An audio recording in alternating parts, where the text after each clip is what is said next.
This is the Nico Lagan Show. Frankly, motivation is bullshit. What you need is discipline, and your mindset is the difference between success and failure. Warning. Warning. This show contains explicit content. Listener discretion is advised. Real, raw, and shooting you straight. This is the Nico Lagan Show. And now your host, Nico. What's going on? Thanks for listening. Thanks for joining. Welcome to another episode of the Nico Lagan Show. I'm with... should I say that you are... Yeah, you're out there. Your views are out there. What's the word I'm looking for? Controversial. Controversial. You are controversial. A little bit. I'm sitting with Justin Garcia. Fuck, man, thanks for receiving me in your place. We didn't know each other until, we've never met until 5 minutes. Well, no. I told you. I spoke to you on the phone, and you had the accent, and, you are authentically Canadian, and who doesn't trust Canadians? I'll let you in my house before the guy I lived next door to for a decade. Unless that Canadian's called Justin Trudeau, then don't fucking trust that asshole. Yeah. But if he's a regular guy, yeah, you should trust Canadian. We tend to be very you guys polite. are super nice, super polite, and none of you have fucking guns. So well, I do. Right, all right. Well, that there I you go. do. But you do too, obviously. I might have a little more.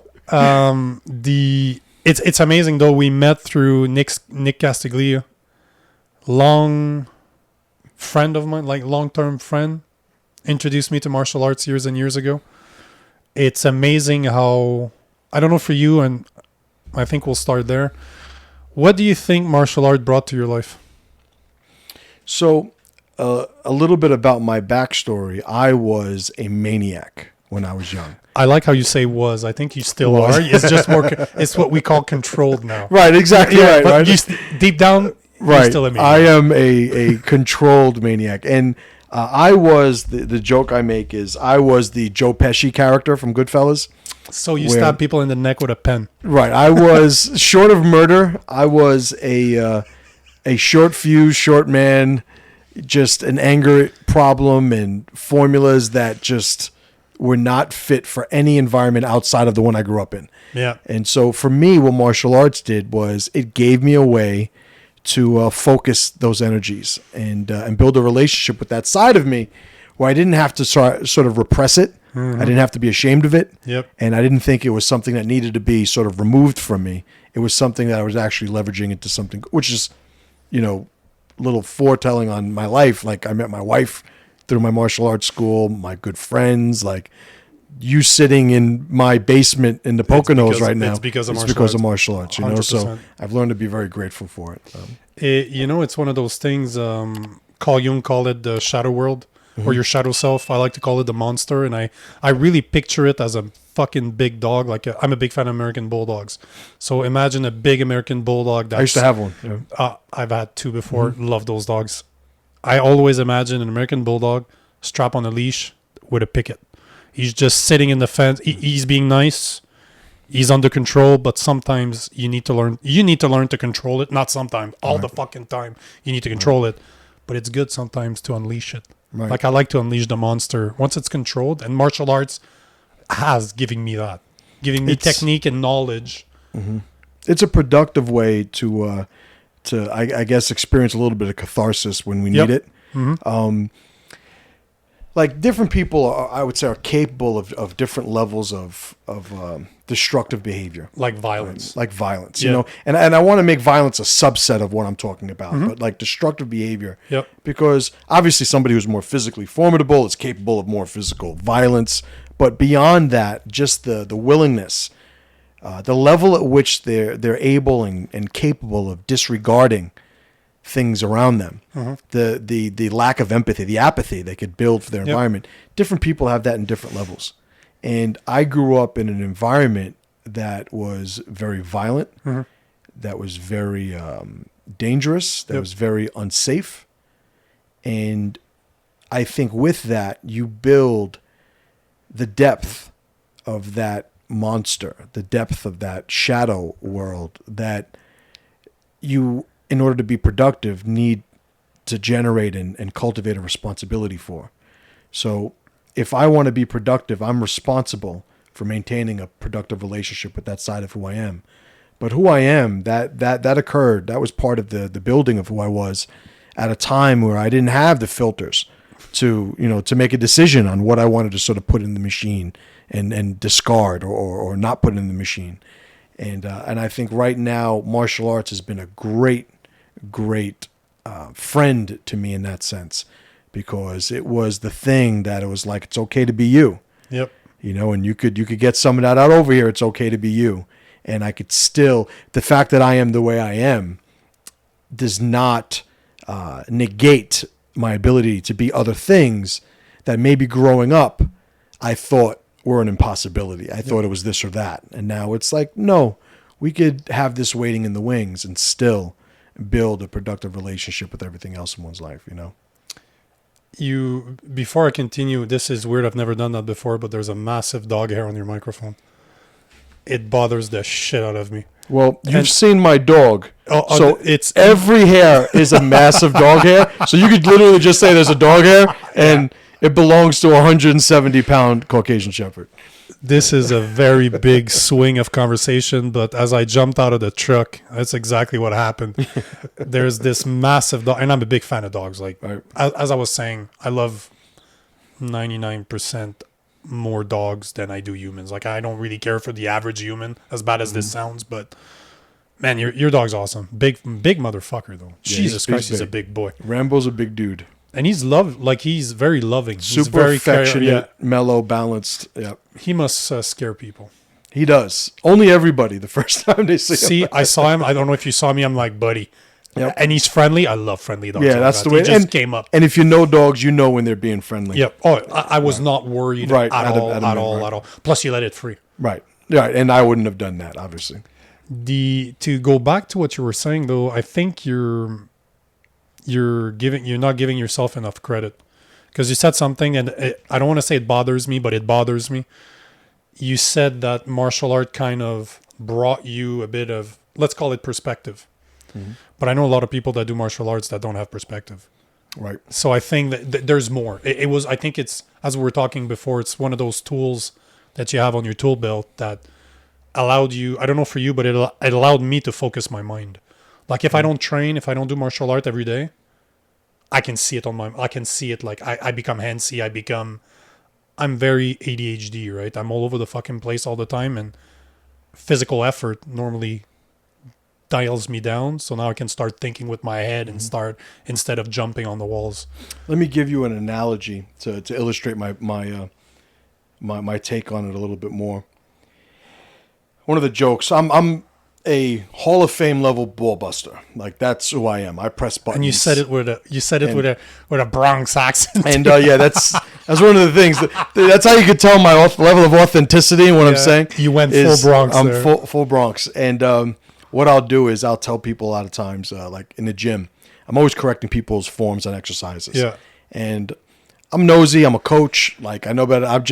And I have my way where I could connect with people, and it's usually effective. You know, where they're like, all right, this guy knows what he's talking about, and he's not being an asshole. But one of the jokes that I make all the time when I'm correcting people's forms is I say, well, the good thing is you're not strong enough to hurt yourself yet. Ouch. So even the bad form, it's not a bad thing right now because you're not strong yet. Or I'll tell people, like in the martial arts, and you've done Muay Thai, you'll appreciate this a little more, where, hey, coach, because people call me coach or MC in the school, and should I wrap my hands, when I punch? And I tell them, well, you don't need to yet because you can't hit hard enough to hurt your hands anyway. So with that being said, there are some people who are going to do martial arts and not get much out of it because they don't really have much to put into it anyway. And that shallow level of experience, I would say, is more of a testament of who they just happen to be at that point. Yep. They're not worth a shit anyway, so they're not going to get that much out because they don't have much to put in, That's it's kind of sad when you think about it. Only if you want to be sad. No, but the reason I find it sad is my whole life was defined between 14 and 20 years old. Only in my 30s and my 40s did I understand why, because as a man, this is where we're supposed to have mentors. We're supposed to have a rite of passages. We're supposed to have, you're a big fan of tribes. So you're supposed to prove yourself in those ages. And I was raised by a single mother. So, and I don't give a fuck what people think out there. My mother cannot teach me to be a man, nor as a man can I teach my daughter to be a woman. I can show them what a man looks like. She could teach me what a woman should be like, but she can't fucking teach me to be a man. Right. And it's interesting because I think this is where the problem comes from. When you see guys, because this podcast is meant for men, the work that I do as a coach is mostly for men, is really the lack of, as you said, the lack of depth that you see in people. It's empty. There's nothing there. There's nothing more that's going to come out of there. And I do strongly believe that that's where it comes from. That between those very important ages, they did not have a man to show them what it is to be a man, how to be a man, and how to have mentors. I looked for mentors when I was 14. I didn't understand. I didn't know what I was doing, but I was looking at all the wrong places, and I ended up doing all the wrong things. But do you think that's where it comes from? Do you agree with that, or do you have a completely different perspective? Let me introduce the lack of fatherhood. Because I want to say this I'm sorry to cut you off, but I have to say this because your kids are fucking awesome. I appreciate it. 4 kids, three boys, 1 daughter. Her daughter made me a drawing that I'm gonna keep. I'll put it on the fridge. I'll make my girlfriend cry. She likes that stuff. She's very feminine, as we were talking about earlier. But man, your kids, you're doing something right. Whatever the fuck you're doing it right. Super polite. Came up to me. You made sure I went to see them. They introduced themselves, shook my hand. Very polite. Even your son that was busy came down afterwards to say hi. Whatever the fuck you're doing, carry on because you're doing the right thing. Your kids are fucking amazing kids. I appreciate it. And, to that, because it does actually connect to the point I was making before, is I think we have, just people in general, we have a tendency to take a sort of reductionist point of view when it comes to issues that we need to resolve. Yeah. Whereas in reality, I think it's often a multivariate dilemma, you could say. Always. And and I'd say with men, it's the 2 big things. You hit on one of them is there's a lack of male mentorship, which traditionally you could say, naturally is usually a father, but beyond that, just more generally, that male mentorship. The other part of it, though, is really the necessity for developing these abilities to begin with. A framework that I use, a metaphor for society, is the aquarium. And this is an artificial society that we live in. Insofar that we are basically the product of some group of individuals' engineered relationship with the world. And, as much as like I live in the mountains, but you live in the woods. I have electricity. There's a road. There's, there's sewage. There's so there are even these middlemen, and these are signs or aspects of the aquarium that I'm still very much a participant in. And I think that, especially in Western civilization, we've experienced such a surplus for so long that the need for men to be men is lessened. And when somebody says, well, let's talk about the, firearms and guns and stuff like that. It's, well, a man doesn't need to carry a gun. Well, here's the thing. Most of the time in this society, it's true. But that's not the point that should change whether or not I carry a gun. No. So we have rituals that preserve our relationship and the value we have for those skills that were a necessity before society, the aquarium, provided those things for us. But what people, I think, never build a relationship with is, if you don't know how to do something that you absolutely need to survive, you are always going to be beholden to somebody else for that.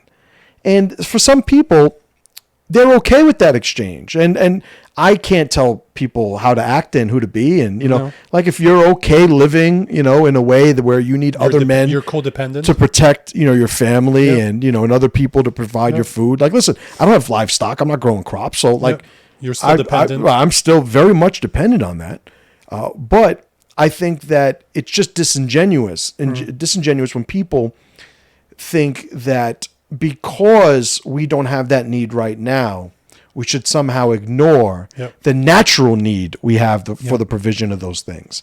And I think that's where masculinity, natural masculinity, which they tried rebranding into toxic masculinity.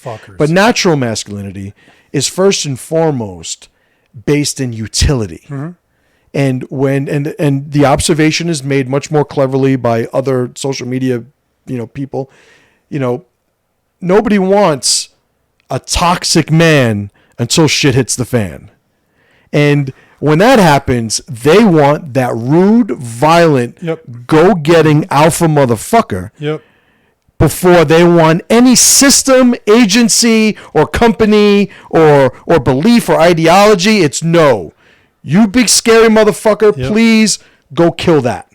And the thing is, there are people around the world right now who don't live in that surplus. They don't live in the aquarium, and they understand it. You don't need to explain it to them. Go talk about trannies and everything else. Go talk about that in the middle of these third world countries, these war-torn countries. And Walsh. What's the guy that works for... Matt Walsh. Matt Walsh. I did a video on his documentary. I thought it was very effective, very valuable. His documentary touches exactly... It goes to an African village. Touches exactly on what you're saying. And I would say that, one of the biggest reasons you don't see this ideology in those corners of the world is, first and foremost, they don't have time for that. Jordan Peterson explains it very well. Exactly what you said. Most of our problems today is because we have too much time on our hands. We have too much time. Stress. Stress. Okay, let's talk about stress for a second. Mm-hmm. I have this piece, and I've given multiple talks on it, called Imaginary Lions. Right? And if we look at the sympathetic nervous system, all right, it's fight or flight. A lion sees a zebra on the plains of Africa. They make eye contact. They know what's on. Lions going for lunch. The zebra's trying to live. They give chase. If the lion doesn't catch the zebra, there's a point where the zebra knows that the lion can't get it. The point where the lion knows he's not going to get it. They both activate or deactivate that sympathetic system with the parasympathetic system, and the zebra goes back to grazing. It goes back to doing zebra stuff. The lion maybe takes a nap, goes back to doing lion stuff. For sure takes a nap. But for sure takes a nap. But they're functional. Why? We could argue because they're doing it properly, but we could also say because they're not smart enough to worry. Ignorance is bliss. We are so smart because of the evolution of our brain that we could actually have stress reactions as if there's a lion just by thinking in the abstract of certain things. So we are running, hence the talk, from imaginary lions. And stress symptoms, the ability for us to sabotage our own sleep cycles, our digestive systems, like everything that runs the gamut of things that a doctor would say, are you stressed? Like these are all the product of our relationship with the abstractions and our ability to create threats that don't even exist. Whereas the zebra, he's like, what do you mean rent's due on the 1st? Like, look at this great food I'm eating. Like, he doesn't have the ability to connect these dots abstractly to the point where he's self-destructive. Only we can do that. Right? So, we have too much time in our hands, and that's why we get into trouble. I don't ever say stop bad habits. Like, don't do that. We replace bad habits with good habits. So we're always going to be this intelligent, relatively speaking, like in terms of comparing species, humans are always going to, we have that prefrontal lobe and the benefit of the evolution that our brain has experienced. That's going to be a constant. So what I advocate for is people designing the pursuit of something that fills that bandwidth productively, lest they suffer from the success of Western civilization, in that they don't have those threats, so they sit here and worry about shit that nobody around the world gives two fucks about. People are worried about credit scores. And listen, take care of your credit score. Fucking PSA for everyone listeners. Take care of your credit score. But people worry about credit, where there's people around the world who are worried about fucking eating today. And the perspective shift is, I think, where you'll find where people in the Western world go wrong. It's like we've lost track. We've lost sight of our priorities. We lost sight of the things that should actually mean something to us because they have utility, you know. But we live in a society now where, especially with social media, it's our identity is built in part by the approval of strangers. Yep, absolutely. And you know, I don't wonder why we're dysfunctional. I even understand why people do it. I just advocate for doing something else. It's all about awareness at one point. It's really, there's a fine line between being stupid and being too intelligent. And I think both of them, as we were talking with Jordan Peterson, I love the way you put it. I've never saw it that way, but Most miserable man on the internet. and that's because of his intellect. I would say it's in part because of his intellect. Because not all smart people are miserable, right? No, but there's categories of Right. Because you look at Jordan Peterson. He's extremely intelligent, but he's still very yet normal. Like his behavior is very normal. Look at Define normal. well, as per society standards, the way he. It's functional. If you look at Elon Musk, which is one of the most brilliant men, not of now, I put him on the same place as Nikola Tesla. Like they're on the same they're going to achieve as much. He's not normal. Like he's on the spectrum. That guy is Asperger 100%. Like that guy, when he talks, you're like, there's something really weird with that guy. You know that his brain does not function the way most people do. Peterson still does. So I don't think he himself, as a very intelligent guy, asks himself the questions that Peterson will ask himself. This is why I'm saying that psychologically wise, I think that he's too smart for his own good, because it's I still don't buy that. And I get what you're saying. And I just don't think disagree with you. Because I just think it keeps on spinning. I think his head never stops, and that's why he's so miserable.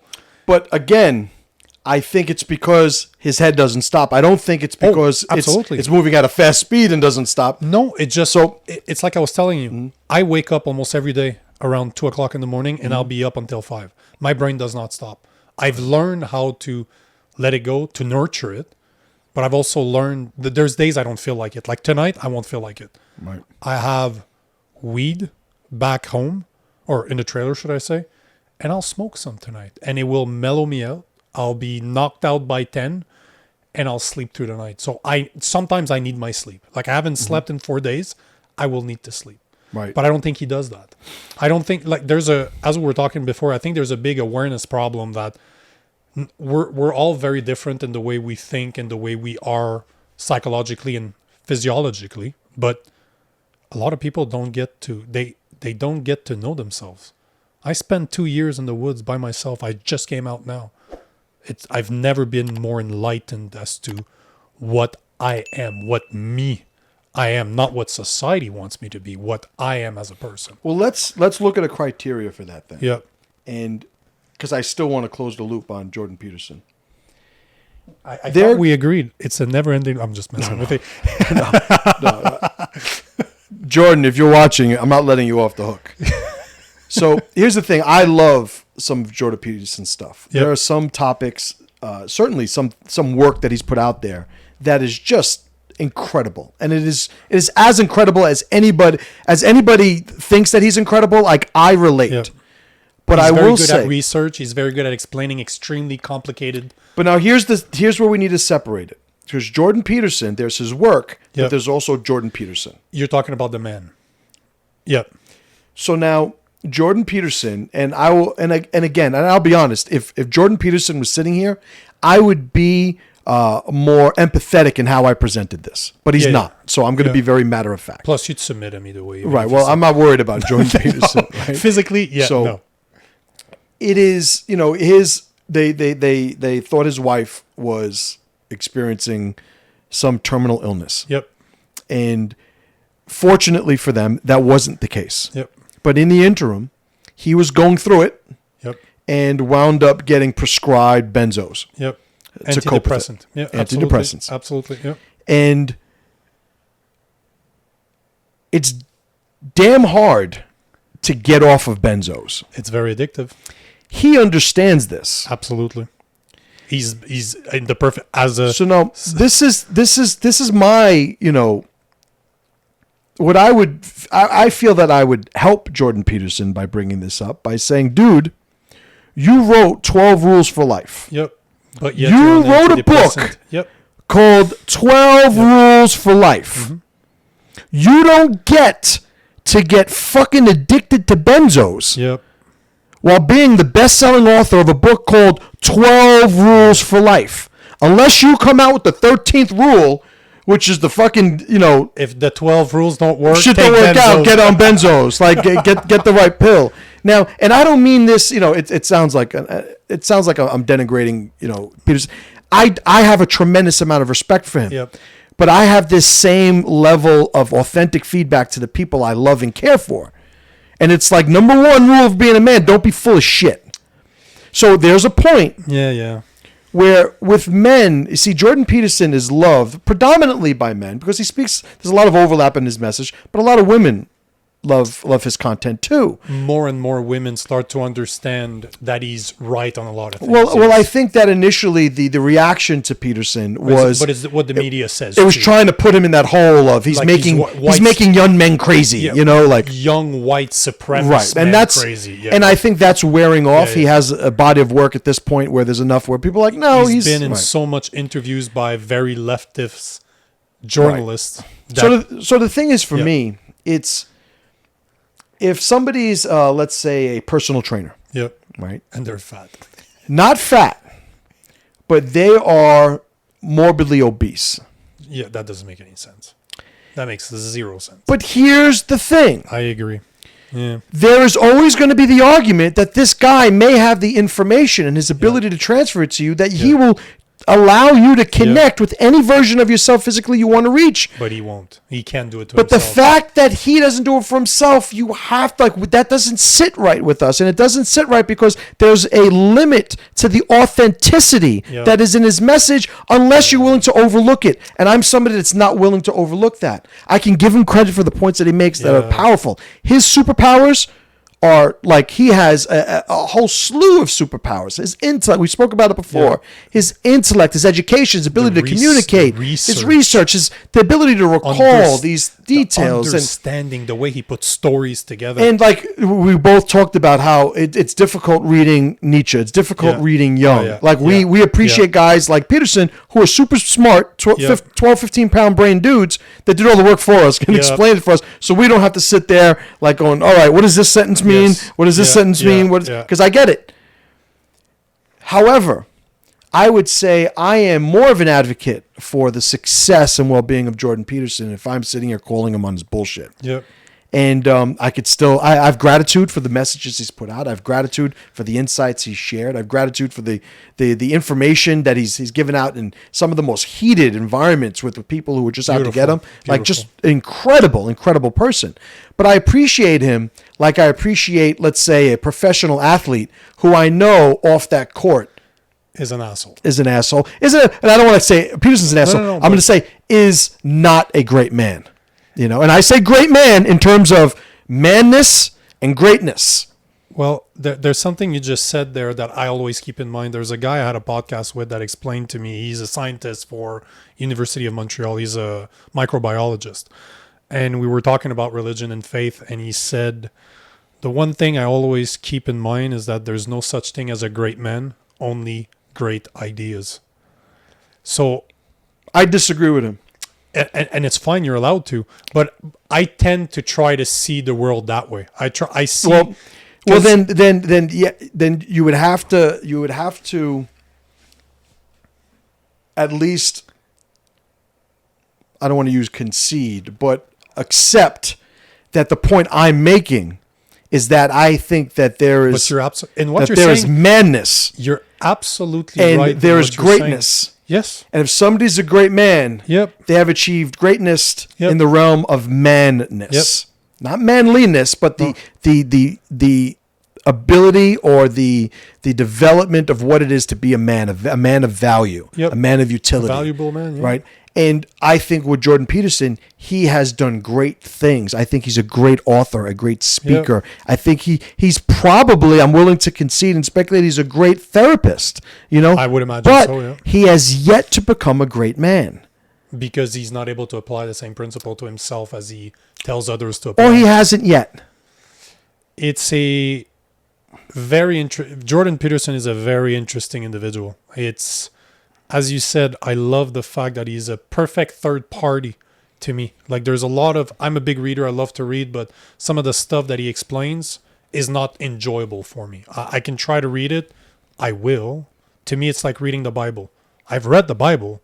The Bible is great in the story that it tells, but it is not, to me, it's not pleasurable. I'm not sitting there like, fuck yes, I'm reading the Bible. Right. I want to read it to understand, not because I want to. Right.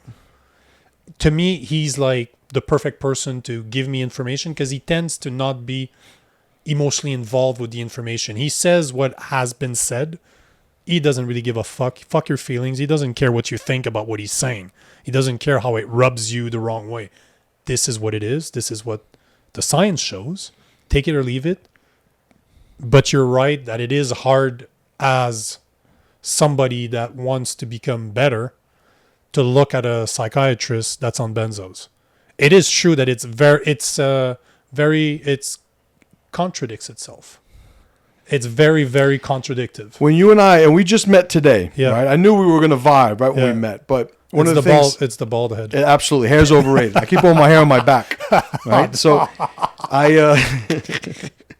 much to my wife's dismay. Yeah. And one of the things that I told you, like with my coaching program that I have and the coaching students, the first engagement, the first phase of the relationship that a coaching student and I have is we take inventory of his life. We take inventory of his beliefs, and we explore all the ways that they don't match. And that is a tremendously powerful, process for them, in that they have to admit to themselves, because I'm very Socratic in my perspective and how I deal with them. It's questions, it's inquiring, it's comparing things and asking him to give his take on it. But I basically want people to admit the ways that they're full of shit. And then it's, okay, well, how do we build a path that if we say right now we're full of shit and we represent that as here, and we say not being full of shit is represented here, I build a ladder and we start identifying the rungs, and then it's time to climb, right? So that's the process that I have. So a guy like Jordan Peterson, like he has reached the top of ladders in a whole slew of different areas of his life, but he has work to do because he's a weak man. And when I say a weak man, for people who love Jordan Peterson, and I think you like Jordan Peterson, but I don't think you have a crush on him. You might have a crush on him, but I don't. Some men have crushes on Jordan. I start talking about Jordan Peterson, and they start rolling their eyes at me. So you're not doing that. But what I'm saying is, I see his value. As do I, and it's important to acknowledge that this says nothing of his value. No, but it is very contradictory. So we have to say, because here's the thing: it's an anomaly. But you have to recognize that it is an anomaly too. Because it is a contradiction. Exactly. And because there is an anomaly. And what this means is, like, what's the utility of even making this observation? If I'm willing to say that everything that people take as valuable is actually valuable, let's say that I'm saying, no, absolutely, Jordan Peterson's great in all these different areas, it stops us from giving a pass for the man. Yep. Because of the value of his content or his work. His contribution. Because this is how, when you find people who wind up having dysfunctional relationships with people, whether it's an abusive spouse or a tyrannical cult figure, at some point the beliefs or the work and the intellect and the philosophy even of an individual somehow covers everything the individual as a man does also. Yeah. Because he's so great at this. It's why we ask actors and singers what they think about politics.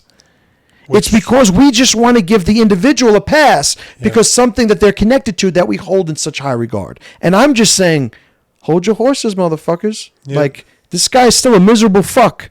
He's got a lot of stuff figured out. Why is he so fucking unhappy? Last I checked, he's doing all right. He's doing very well. His wife's okay, from last I heard. He's got 2 kids that love him, from what I understand. Yeah. Like, I don't know these people personally, but from my perspective, it's like, why is he so fucking miserable? And I think that people are looking to give him a pass that he hasn't earned, and that prevents us from actually asking. Because the reason we ask isn't to undermine the things that he's valuable about. It's to actually say that it's okay to accept a flawed man.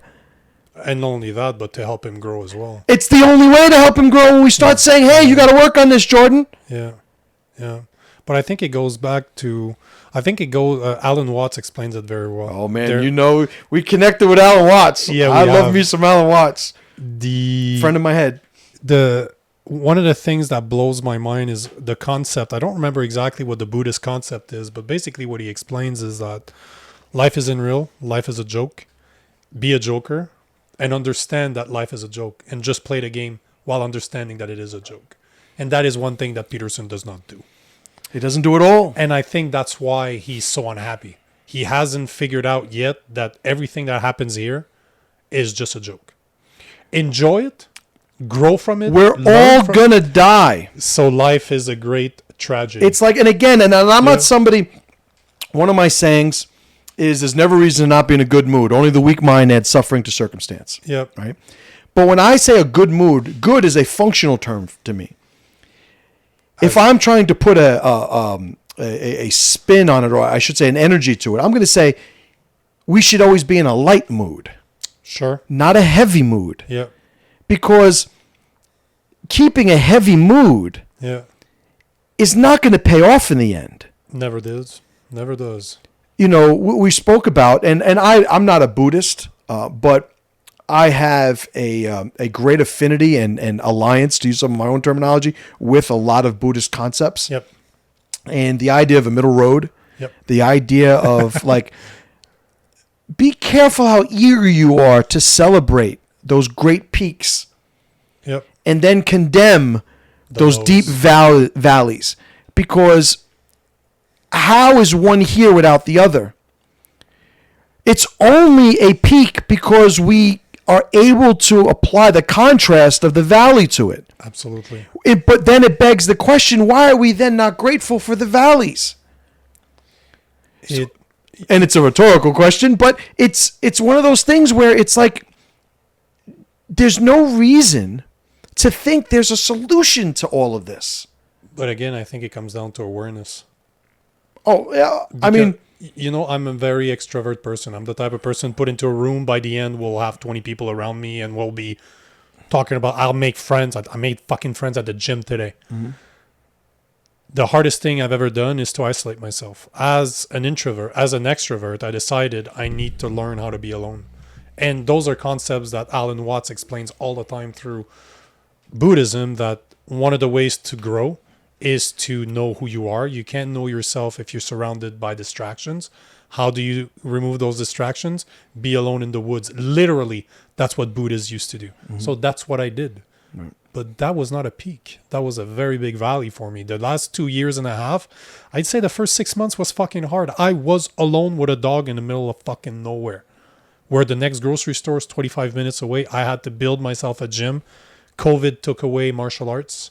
COVID took away my teaching that I had of martial arts. So not only can I not train, I can't teach. I'm like, okay, so let's embrace it. What else am I going to do? Especially in Canada. They had you guys in like fucking plastic bags at one point, right? And you know what the worst part is? That's something I've touched on in the past. It's live because I just had a conversation with my mother yesterday. And during COVID, I had a great idea to start, what free hugs is, right? Free hugs? Yeah, where people just starts giving free hugs to people. I started doing that during COVID. I've given in middle of lockdowns when people have to be at 6 feet from each other. I would go to very populated area in Montreal with signs and I'd fucking hug people. I've hugged thousands of people in the middle of amazing. Lockdowns because I figured that if I felt lonely, I can only imagine people that are not aware that they feel lonely. I knew that I felt lonely. I knew why, but I knew what to do in order to deal with those consequences of being lonely.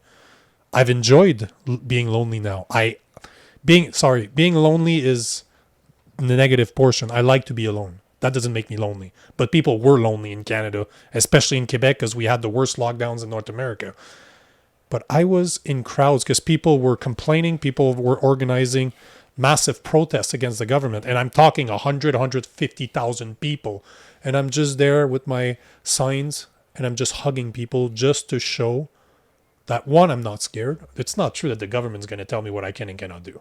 They can fuck off on that one. But do you know how many people just wanted somebody to be there to do that?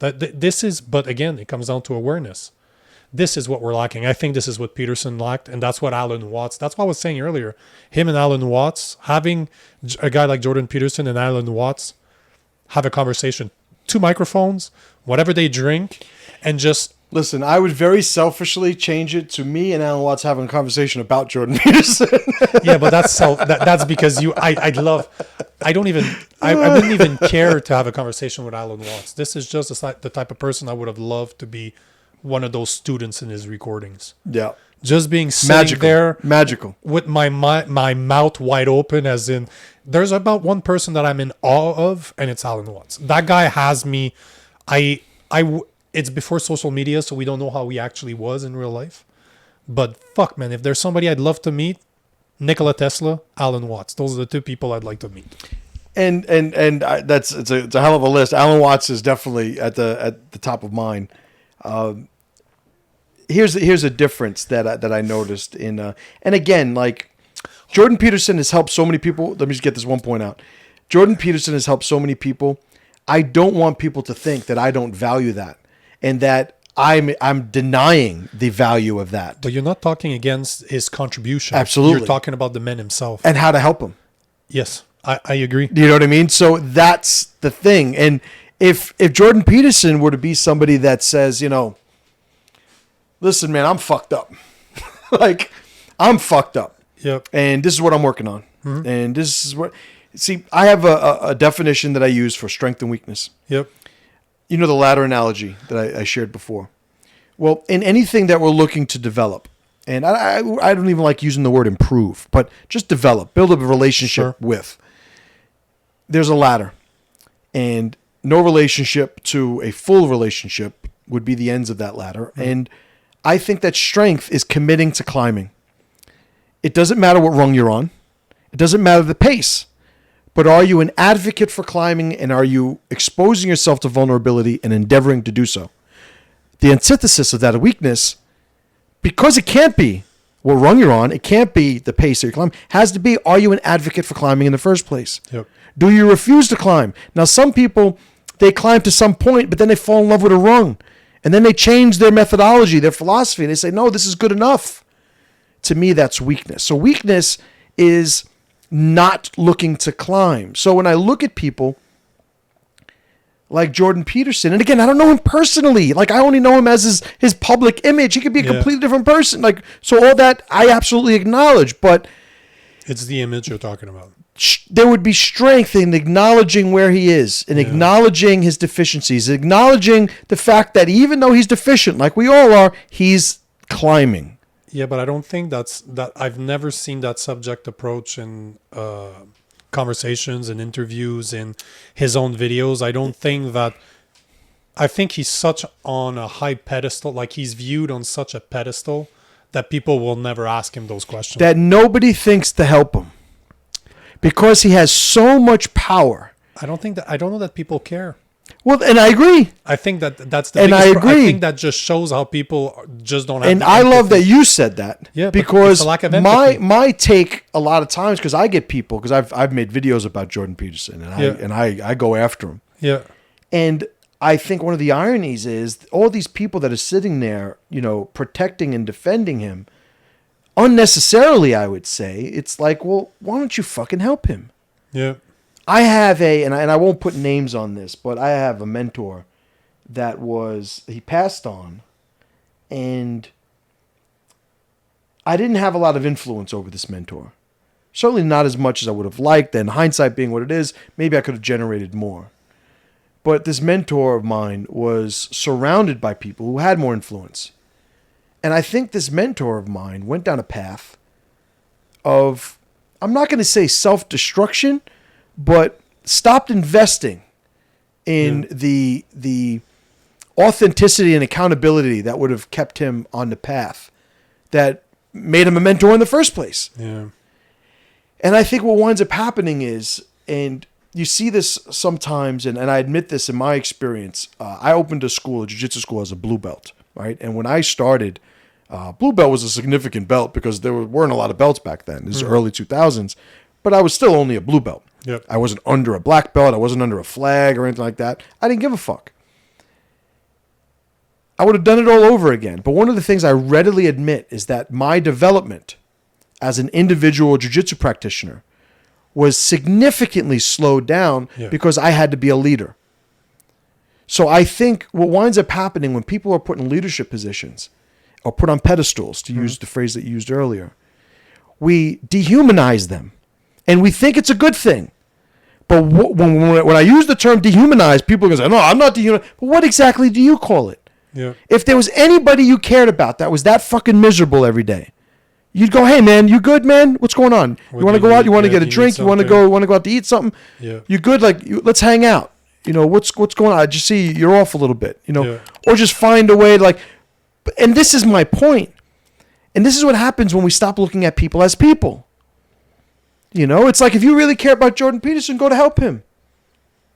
Oh, you really like him because of what he does for you. So what makes you any different from any other selfish fuck that does nothing but use people for what they can give them? It's very interesting that we use Jordan Peterson because most people that will ever listen to this knows what we're talking about. But this is applicable to anybody in any situation. The fact that it's a universal is the point. And Jordan Peterson is just a person. Jordan Peterson is just a person. Yep. So that is the thing that I think when we get back to manliness, masculinity, there is an accountability and our utility to navigate the world.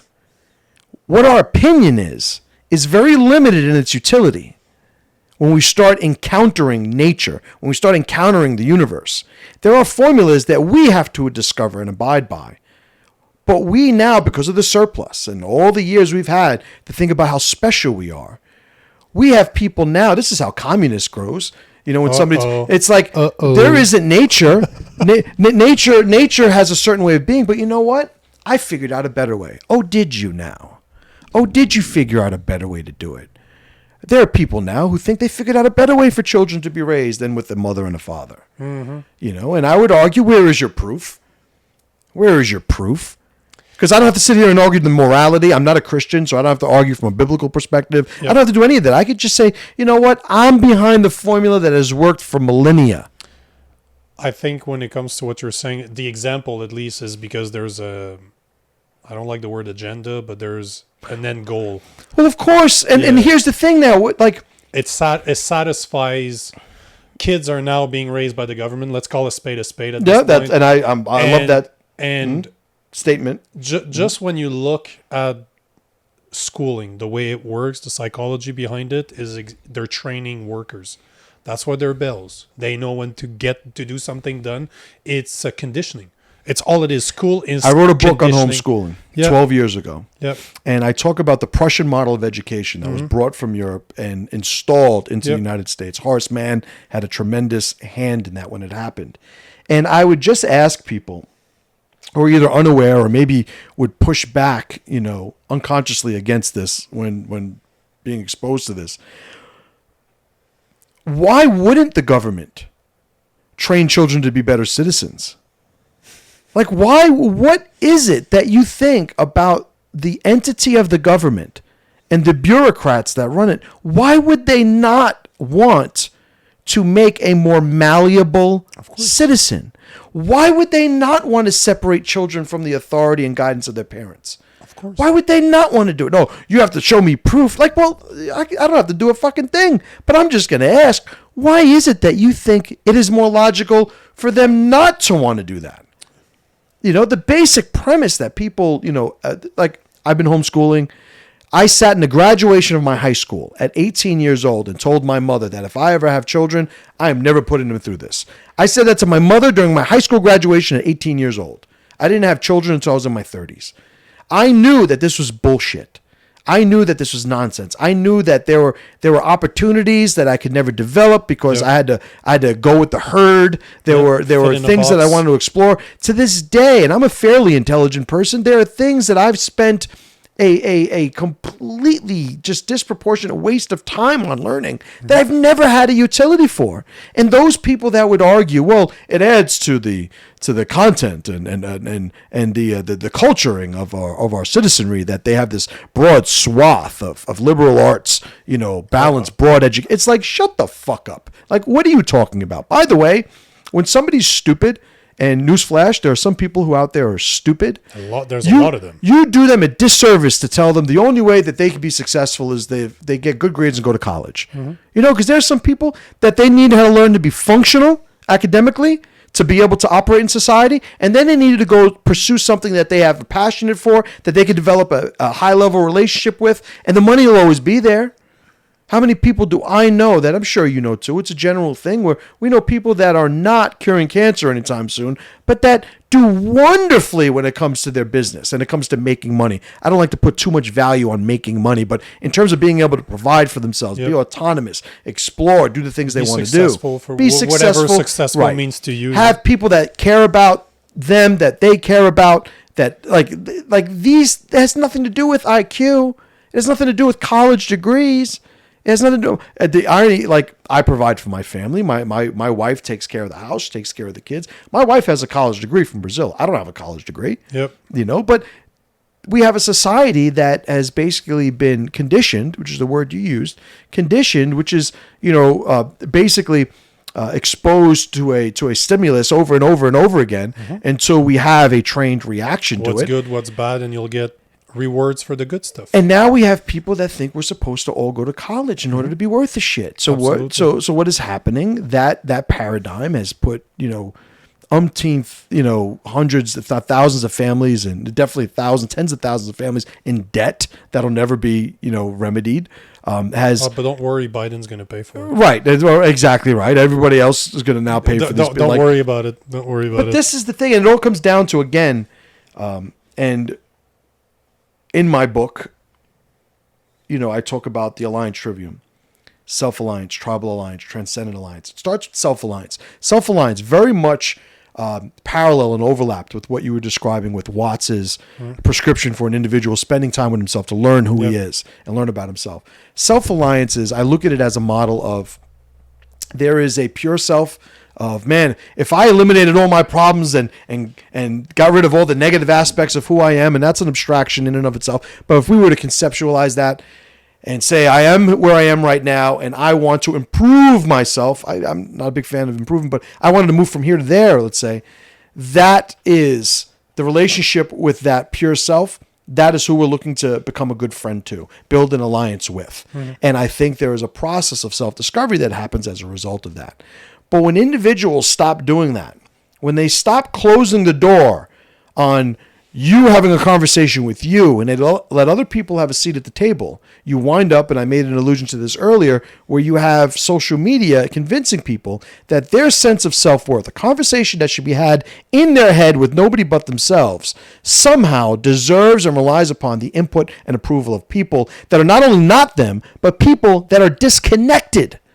That people that may not even exist. And they don't even matter at the end of the day. They literally, it's easy to say, and I agree that they don't matter, but think about the devious nature of a world, a society that was convinced to allow individuals to influence them that may very well be fucking computer bots. Yeah.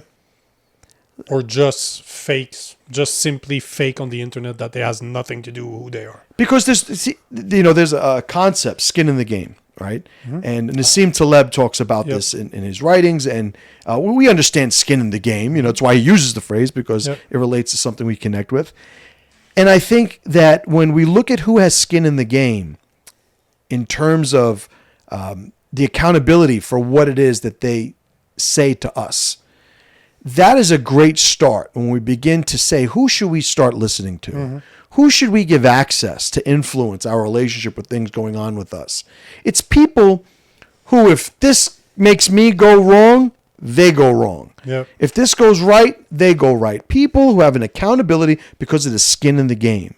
Now, historically, This is how it used to be, but not because we were so great at doing it. It's because we had no other option. There was no social media back in the day. We can go back to pre migration to different countries. We could say, okay, the Swedes, the Scandinavians, the Africans, the East Asians. Like, if you were on Ireland, right? My grandfather passed away a few years ago, Irish, Jim Farley. He's from Ireland. His family's from Ireland. My family, therefore, is from Ireland. At what point do you think that they, in the history of Ireland, had to say, I'm Irish?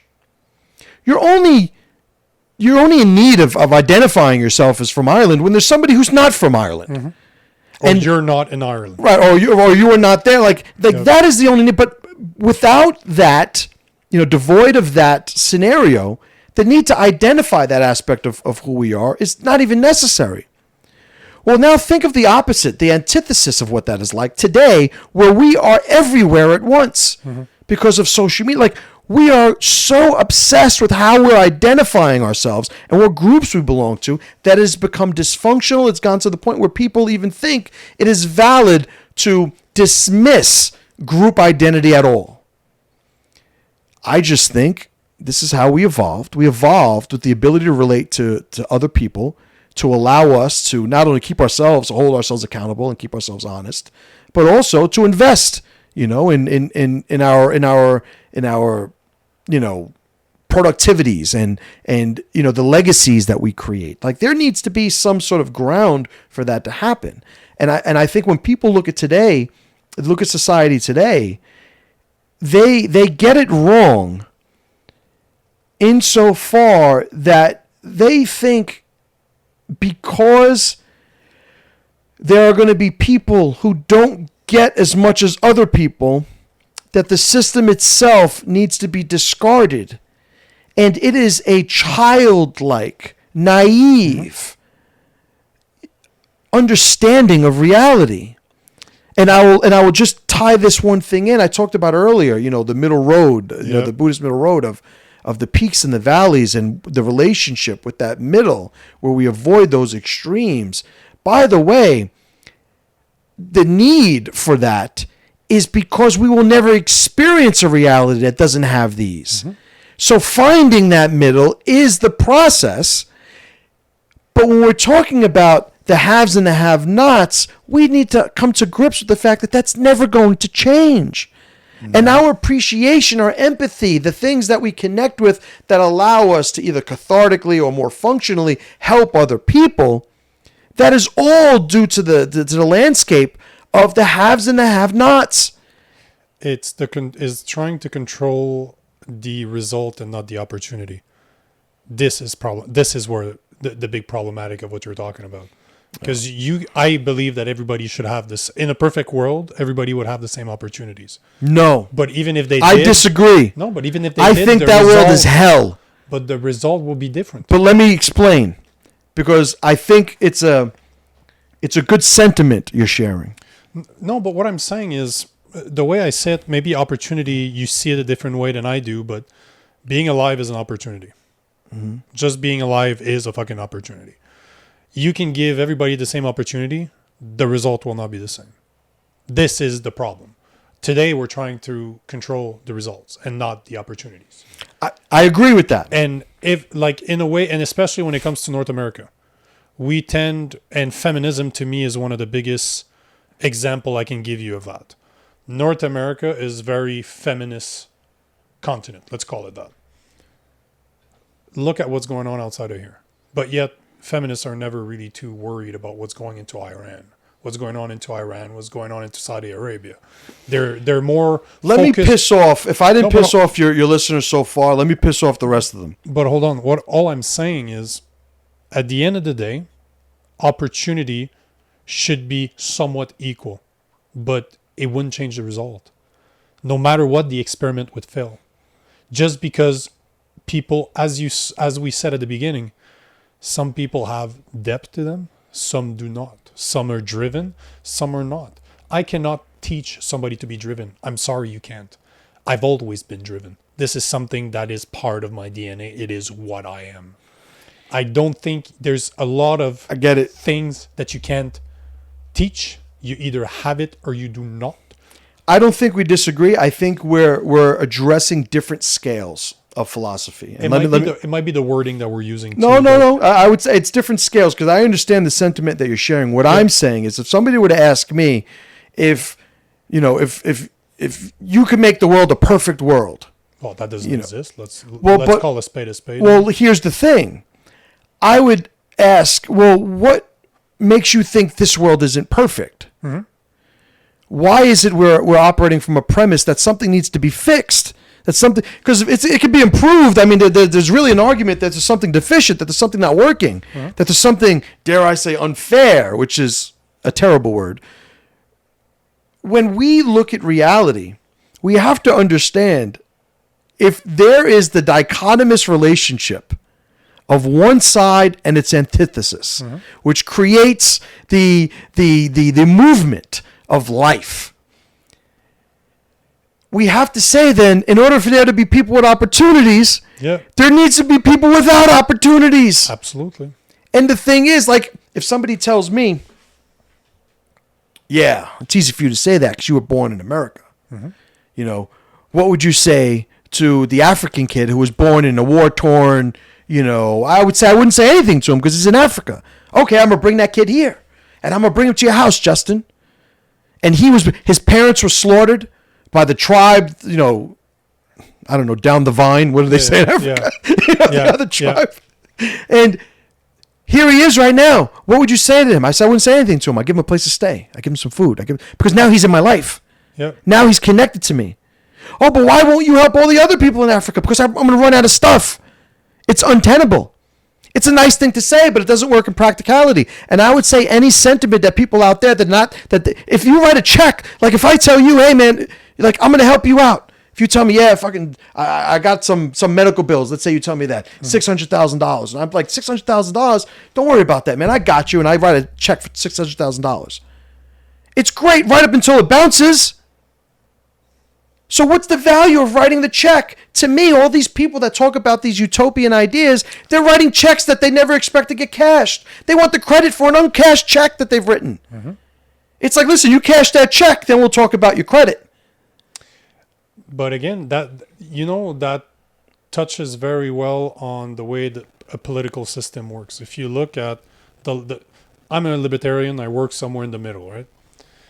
You get the left and you get the conservatives. Normally the left will see it as top-down type of ways to pass laws or to force people to do something. They will tell you this is how it should be. We'll pass laws in order to force you to do something. You look at a more conservative way, and I'm not talking about necessarily the conservative party or the Republican. I'm just a conservative way of seeing things. You tend to change the individual. The person evolves to become better, thus affecting the people around them. As you say, the people in my life, by me becoming what I believe to be a better man, will help others become a better man. If you're in my life and I see you evolving and being what you see as more successful, it will have an impact on me. And this is where we tend to believe that we do not have an actual impact on the people around us. This is the big fallacy. Right. Is that we want to change the world across the world where we have no impact by forcing people to do something instead of changing ourselves. Which is, and I agree completely. Because that's the only thing we control. I don't control you. I control me. That's exactly right. Exactly right. But it all comes down to, I believe that everybody should have the same opportunity. Is it possible or not? It's not possible. It never will be. Then you shouldn't believe it. No, I'm an optimist. I want to believe that it's possible. But you think it's going to improve things. But you said yourself it'll never happen. So if it's never going to happen, how would you know it would improve anything? Because here's the thing. As soon as you remove the antithesis of a thing, you eliminate the thing. Or at least the value of the thing. Absolutely. I would even say the identity, the existence of a thing. Yeah. Define an opportunity for me. What is an opportunity? The thing is the reason I say that opportunity it would be a great world if everybody had the same opportunity. Why? Because it would prove my point that... Well, you would definitely be right if it was a great world and if everyone had the same opportunity. No, but hold on. I think that's what you're not getting is... If everybody had the same opportunity, it would prove my point that the result will still not be controlled. And see, but I agree with that statement. Yep. But I don't agree with the world would be better if everybody had the same opportunity. People think it would be better. People wish. Well, then we agree. that it would be better. That's what I was saying Right. earlier. We're saying the same thing very differently, but we are. Right. It all comes down to the individual. You could give the same I agree opportunity completely. that I've had or somebody had. You could give them to me. That does not mean I get the same results. Because you get what you put in. And I agree. And Yep. I think that if we're talking about building a philosophy or maybe even building a relationship with the philosophy that allows one to pursue this self-alliance, I think we need to get out of not you and I, but No, as a society. as a I guess. society, we Yeah. need to get away from the value system that's predicated on the approval of strangers, the approval of people who have no skin in the game, Yeah. the approval of That don't even people care. like They think don't about, care. and I'm going to muddy this point I'm making by using a somewhat, energized example, but the COVID models that came out, where there was supposed to be like hundreds of millions of people that were supposed to die in the U.S. and like 200 million people, some shit like that. Yeah. It was such a ridiculous number. And the people who came up with these horrendous models that drove the ideology and the support of this most restrictive, tyrannical, just crackdown of governments on its constituents. Any other time in history, I won't get too over the top by saying these people would be paying a consequence. They would have been burnt. They would have been been beheaded. swinging Yeah, from they would've- fucking trees. They would have paid for what they did. Yeah, Now, absolutely. you have a society now where, again, because we are so disconnected from a natural relationship with the world, Mm-hmm. we think we can make all the mistakes we want. And there's we no think, and there's no consequences, too. consequences. There are people now. I heard this, and this is a hell of a segue I'm going to make. But I heard a couple of years ago, and you might have been privy to this too, because it was viral for a spell, where this research psychologist, I believe she was making the point. It was like one of these TEDx talks that pedophiles Is a sexual preference. So here's the thing. Oof. I'm gonna throw a lot of people. A lot of people right now are gonna think like, oh man, he's gonna say something I agree with. Hold your horses. You might be cursing me in 30 seconds. I agree that it is a sexual preference, but now here's the thing. People don't want to agree that it's a sexual preference because what that means, what it represents, it means there's no fixing them. Mm-hmm. And then what does that mean? Society doesn't want to deal with that. Why? Because we have a society that is so violence and conflict, more generally, averse, that they're willing to go to hell before they have an uncomfortable conversation. Let alone send people to the fucking gallows. There was a point where, there was a very famous, I'm jumping all over the place, but... No, but before you change, you know what? I've given that a lot of thoughts because I'm a big... This is fucked up what I'm going to say, but I'm a big fan of serial killers, the psychology behind serial killers. A big fan? What do you mean a big fan? It blows my mind to see... Like, hey, you signed my shirt? Like, No, big fan as in... I love how... Again, it goes from opportunity and results. You can have two children that are raised in the same family. One becomes a serial killer. One becomes one of the most successful people you'll ever meet. Mm-hmm. It really is more than your environment plays a big role, but there's something within you.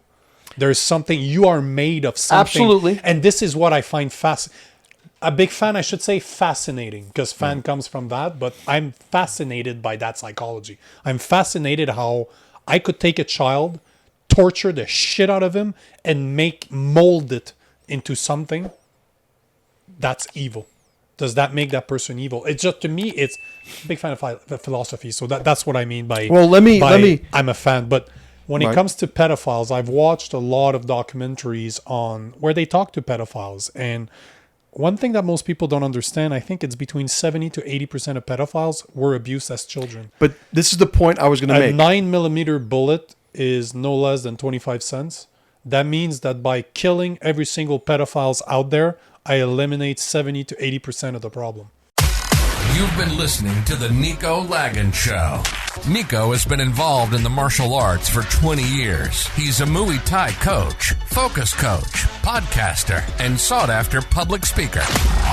We hope you've enjoyed the show, and we hope you've gotten some useful and practical information. We'll be back soon, but in the meantime, find us on Facebook and Instagram at Coach Nico Lagan and on YouTube at The Nico Lagan Show. See you next time.